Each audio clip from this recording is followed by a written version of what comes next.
So my name is Siganak Insania. I'm the founder of Bright Future Alliance, and we're here today, June 3rd, 2010, at the first ever Aspire to Inspire event. And basically we're just here with a bunch of speakers that have gone through a lot of hardships and struggles like we have gone, and maybe you have gone and you know that. And we just want to bring everybody here to talk about positive things, to feel the positive air, to understand that even if you're struggling one day, the next day you could be up. And you just have to work to that. You have to make that transformation. And you have to want that. And that's what we're talking about. We're talking about those struggles of how people want that. This is actually my first time meeting the guy, but I remember I was on the internet, and I was on Facebook or something like that. Yeah, Facebook. And I was looking for someone inspirational. I said I need a young person that can drive people. And then I see something called NICE, and I was like, what is this? I never heard about them. I seen their volunteer list. It was like, I think it was in the plus thousands. I was like, well, I'm trying to even struggle with like 2, 3 volunteers. This guy got plus 1,000 volunteers. How do you get to that number?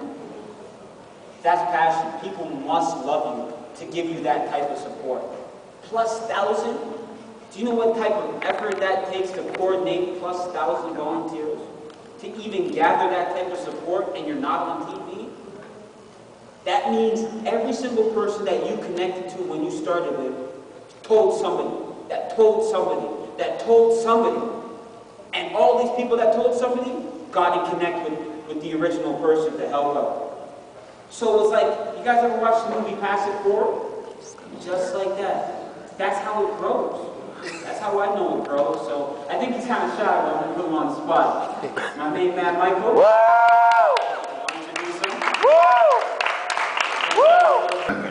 So once we started our company, we all kind of individually had our own names already that we brought to the table, and people who knew what we were about and that we were passionate about anything that we did. And around 17, clothes was our big passion. You know, when we went out, you would know it was us. We would all, you know, whether it was when jerseys were popular, whether we went out and everybody was wearing a football jersey or a basketball jersey. It was always exclusive, and we always stood out. So we decided to take that a step further, and we developed our own clothing line called NICE, which is what I'm wearing some stuff right now, like a t-shirt and a vest. We specialize in jackets, but you know, this is just a sample of what we do. Moving forward, once we decided what we wanted to do, there was a lot of challenges that we had to face, just for the fact that I think we were about 17, 18 when we legitimately went and registered our business, but we already had our business concept from 16, and most people told us it was impossible to do, you guys will never make it, you have no money, you have no resources, blah, blah, blah. So we were constantly told what we couldn't do, and we were determined to prove everybody wrong.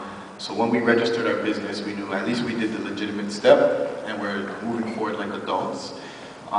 Luckily enough, a lot of youth around us were engaged by the things that we were doing, and we were able to get a lot of help just in various things, you know, fashion shows, events, and things that usually take an organization to do, we were able to do as just youth with, you know, no background knowledge of how to do things, just with a drive and a passion. So, you know, moving forward with that, once we knew we had obstacles to face as a collaborative, we just found ways to go around them, and it started with volunteering. We started volunteering almost 10 years now. I would say back in 01, we were volunteering, doing various things with the city of Toronto.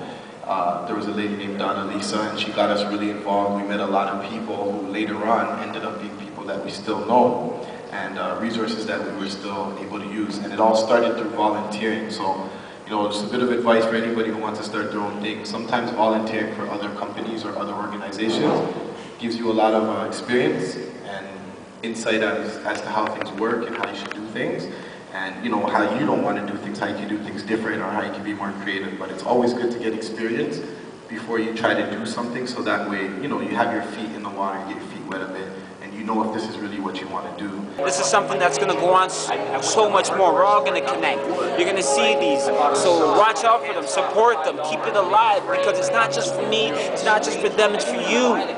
You can be one speaking at these events. You can make it happen. Let's do this, please. I have a question for you.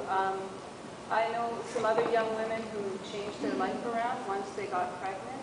And I'm wondering if you think that there's anything else that might have inspired you to make some of the changes you made if it hadn't been for your pregnancy? Well, jail. When I was in jail, it made a big difference in my life because I realized that I'm not only beautiful, but I have so much love to give to the youth, and I just felt that when I came out of jail, I didn't want to live this lifestyle no more. So I just had to pick up my feet and start somewhere. And you know, I needed to get advice from somebody else, and I needed to talk to people, and I need to understand where I should be in life because I'm 22 years of age, and you know, at the time, I was just getting into so much problems, and now I wanted to change. And after I came out of jail and I did my 24-hour house arrest for a year, I realized I just can't live this life no more. So I had to cut off all ties with everybody and just wake up. And it's just like coming from an addiction, but involving yourself with a street life addiction. You know, it's hard to get out of because people still know you and people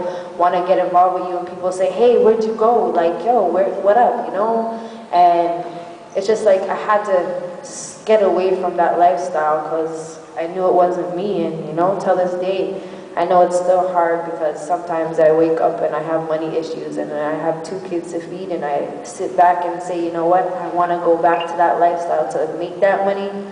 But I look past it and say, you know what, I'll do it in a better way that will help me benefit my future for me and my kids. So for those, I guess, like youth who want to get involved in, like, you know, initiatives like this and just don't know where to go, like where could they go? They could go to the website brightfuturealliance.com, or if you want to get personal, you can email me at Segun, S-E-G-U-N, at brightfuturealliance.com, and just email me. I'll meet with you. I don't care. Wherever. Let's do this. Let's talk. Let's grow.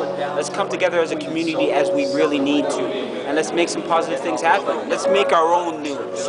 Not we're the news on CP24 City TV telling us what we are supposed to be as young people. Let's show them what we are as young people.